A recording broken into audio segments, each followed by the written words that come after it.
Today's painting is focusing on brushstrokes and the importance of brushstrokes, especially as it pertains to watercolor. My motif is the Café du Magots, which is in Paris on the left bank. I took a group there last May, and we enjoyed this cafe. We enjoyed all the cafes in Paris, and it's part of the culture that I enjoy in Paris, where we can go in and sit and have a coffee, read the paper, have a conversation, and feel relaxed, to feel at ease and under no pressure to do anything except enjoy the cafe. I started, as you saw, with some light yellow ochre, just painting silhouettes of figures, heads, tabletops, shoulders. And then quickly I got into this wash, which is going to be the foreground, the pavers that are in front of the cafe. But I identified the lighter figures because I want to be able to work around them, so I need to be able to see them in front of me. It's easier for me to cut around them if I can see them. Part of this famous cafe is the big green awning that hangs over the corner off of Saint-Germain Street. And it's a wonderful teal green. I'm using cobalt turquoise here because I feel it captures the beautiful color that's presented in this awning. And you notice that I'm going well below the awning with the same green. This is to give sort of a light bounce to some of the figures that will be underneath. And I'm painting with a lot of fervor at this stage to get the big washes in, the large passages, and then I'm going to start to work with more of a dry technique after that. But I wanted to get this cascading green light underneath the awning. I wanted to get a bright color to the awning, and I wanted to get that yellow ochre that's part of the masonry of this cafe. The painting is dried, this first stage is dried, and I'm starting now to go into it with the shadow color. This is a mixture of ultramarine blue and yellow ochre, and a bit of that green as well. I use the green throughout the painting to kind of help to harmonize the colors. Now you notice me going at it with strong brushwork. I'm using the brush as a calligrapher, trying to see my subject in terms of brushstrokes. And I'm not blending them nearly as much as I did in that first stage. I'm letting them dry as they go down and trying to grab a pattern of shadows across the awning, trying to grab the pattern of windows above or window planters on the right-hand side, and let the vitality of these brush strokes remain. It's a difficult part of the painting. You have to really trust yourself and actually have a lot of practice with the brush. But in the end, it presents a strength that we really admire in watercolor. If you think of Sargent's work, one of the characteristics of his painting that's so clear in his watercolors is his brushwork. Castanet's painting also, this vivid brushwork, strong brushwork, really makes it lively and entertaining and actually moves us. It affects us deeply. So I continue with the same spirit down below, where I'm now working with a darker tone and painting under the awning, starting to cut around those yellow ochre figures that I placed earlier in the painting. You can start to see some heads and shoulders come out. But I'm using a mixture of neutral tint in that same cobalt turquoise to kind of carry that idea as a color that's being bounced underneath the awnings. Staying on the right side, and while this is a wet, I'm blending in some neutral tint. and pushing into the space, as it were, creating depth underneath the awning, and also creating dramatic contrast to my main figures, and indeed some of the figures that are retreating on either side. Here my brush is trying to describe windows or signage or the head and shoulders of the figures.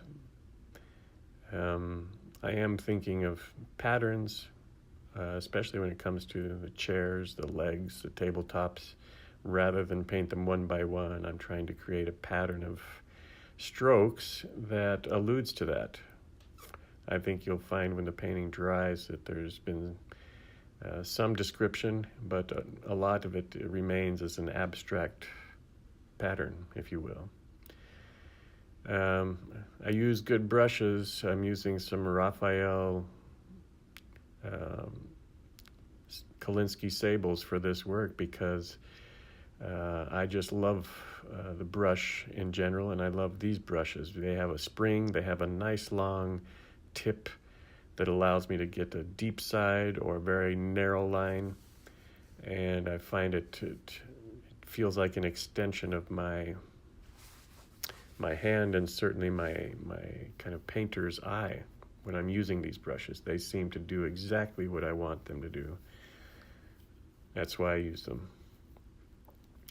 Doing more of that calligraphy to the left-hand side now, and carrying it across under the tables, through the legs, chairs. I've created a few figures to the left-hand side, but these figures are more in shadow against a lighter background, opposite to what we painted on the right-hand side. And trying to tie together this lower section before I get into any other work. And this is going pretty good. The shadows are coming down nicely and giving me the pattern that I'm looking for. And I'm doing a little more work up above, introducing more of that green and some shadowed colors to get a little more detail to the eaves up above.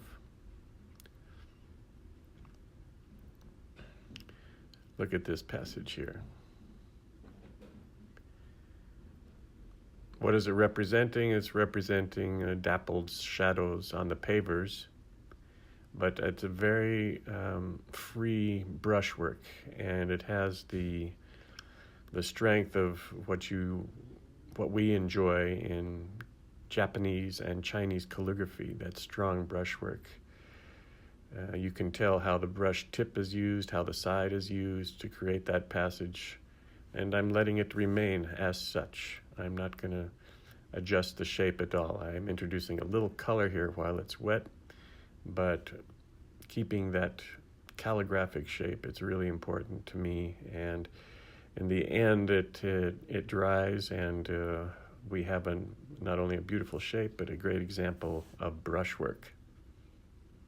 More brushwork in the windows up above, trying to keep it as simple and evocative as possible, which means I'm avoiding a lot of the detail. I'm thinking about the shape and what the brush can do to realize that shape, and then doing it and not adjusting it, staying away from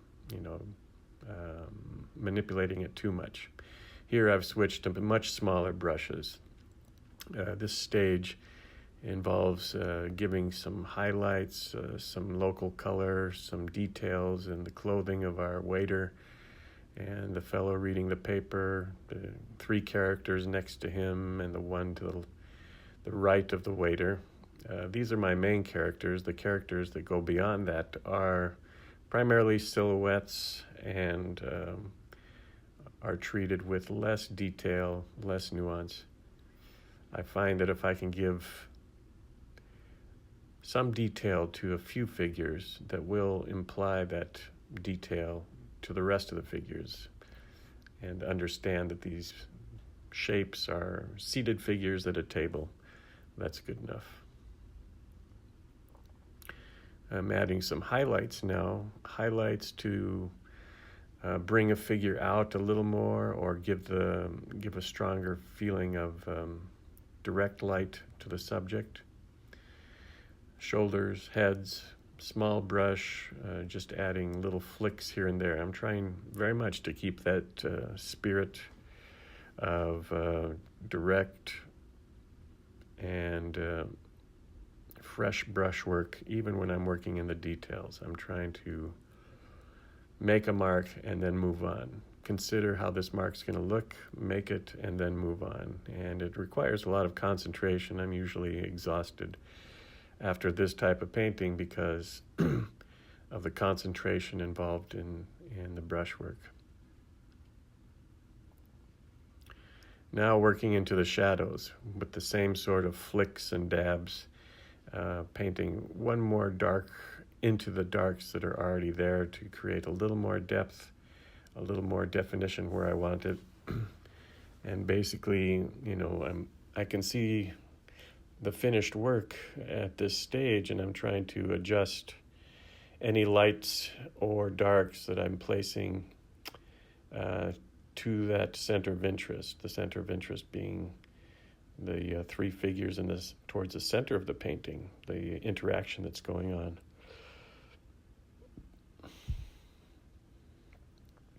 And sometimes I'm just enjoying making marks, to tell you the truth. I know that I'm painting tables and chairs, but patterns start to emerge, and I don't hesitate to maybe lose a table or a chair in favor of getting a nice brushstroke. I think that's can be the magic of painting is you don't need perfection. You need energy. You need confidence.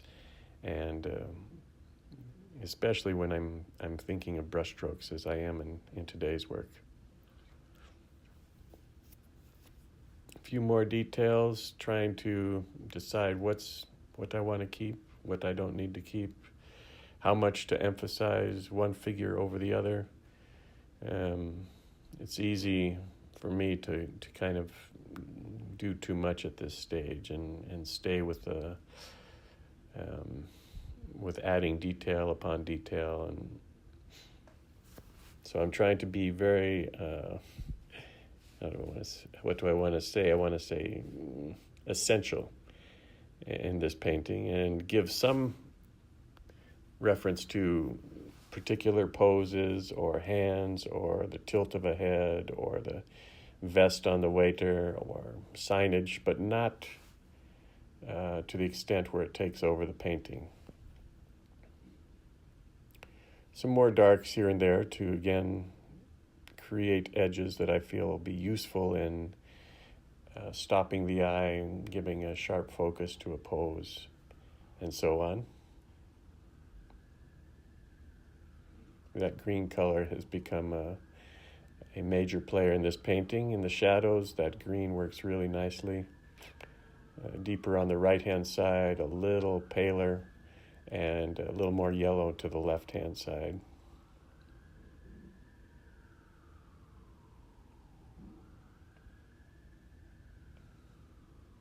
Dibs and dabs, trying to finish the figures to a point where I can then go into finish the pavers and do some lettering and things like this.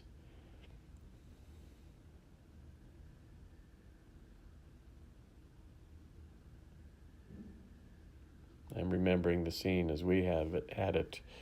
It was mid-April, and the trees were green. It was people were sometimes wearing coats, sometimes in short sleeve. It was that kind of weather. The sunlight was gorgeous and casting beautiful shadows. And it's a wonderful place to go. It's got a lot of history in terms of artists and writers and poets, musicians who visited these cafes and had conversations about what they were working on, and that sort of romance lingers. It becomes you feel like you're stepping back in time. At least I did when I visited Paris and went to the cafes. So you can see that that warmish color does give a nice contrast to all the cools that we've been using under the awning. Okay, well, I'm actually doing some lettering here. Les Deux Magots. I think I do not speak French, but I believe it means the two guys. And they have a logo, which I am not including in the awning, but it shows two guys facing each other. A nice illuminated sign up here that I'm placing very lightly, just to give an additional entertainment and a feeling of light hitting the letters is what I'm after. Lettering can be tricky in painting because we want to know what it says. It becomes almost an instant attraction. So to keep it a little passive, not make too much of it, is ideal. That way it reminds us there's a sign there, and but we don't linger with it too much. Small brushes, and I'm using the color right out of the tube now to kind of get a dry brush effect for these letters so that they're not too imposing. Then I have to make any adjustments. Look again, the painting's dried a little more. I can see it a little more clearly. But yeah, the under the awning is feeling good enough for me, and I think I'm going to put in these pavers. These pavers are not only attractive, but they function in the painting. One is they kind of pull you in towards the center of the painting by virtue of those perspectives. And probably more important is they make this shadow in front feel more more transparent.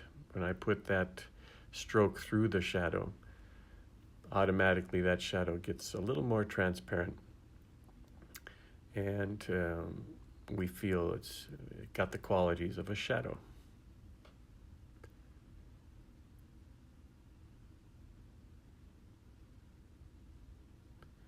Well, coming to a conclusion here, there's not too much more to add. A few adjustments. A signature, if I decide to put the signature on, I'll let everything dry. And this is the finished piece. Café du Magot in Saint-Germain-des-Prés in Paris. Wonderful cafe, always busy, always something going on. I feel the brushstrokes have really determined the quality of this painting, especially through the shadows under the awning and into the windows above. I'm pleased with the piece, and we'll now move on to sign it.